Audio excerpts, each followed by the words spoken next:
کہا جاتا ہے کہ کسی علاقے میں قحط سالی پیدا ہو گئی۔ اس قحط سالی کی لپیٹ میں نہ صرف انسان بلکہ چرند و پرند سب اس کا شکار ہو گئے۔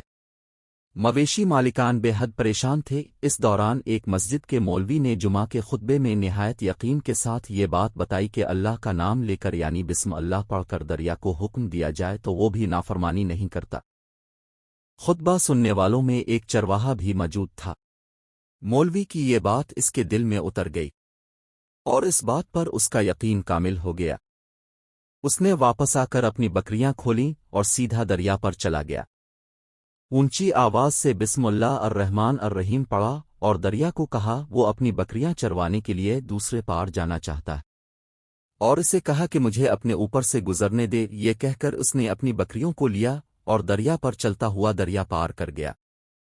دریا کے دوسری طرف کا علاقہ گھاس سے بھرا پڑا ہوا، درختوں کے پتے بھی سلامت تھے کیونکہ کسی کو یہاں تک آنے کی رسائی نہیں تھی۔ اس نے خوب اچھی طرح اپنی بکریوں کو سیر کروایا اور واپس لوٹ آیا۔ پھر یہ اس کا معمول بن گیا کہ وہ بکریاں پار چھوڑ کر واپس آ جاتا اور شام کو جا کر بکریاں واپس لے آتا۔ اس کی بکریوں کا وزن دگنا چوگنا ہو گیا۔ لوگ چونک گئے اور اس سے پوچھا کہ وہ اپنی بکریوں کو کیا کھلاتا ہے۔ وہ سیدھا سادھا اور صاف دل نوجوان تھا۔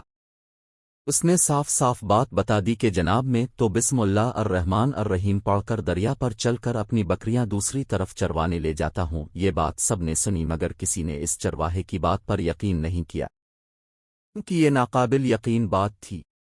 مگر بات ہوتے ہوتے مولوی صاحب کے پاس پہنچ گئے۔ مولوی صاحب نے اس چرواہے کو بلایا اور سارا ماجرا پوچھا۔ اس چرواہے نے مولوی صاحب کو ہی حوالہ بنا لیا کہ مولوی صاحب میں تو آپ کا شکریہ ادا کرنے والا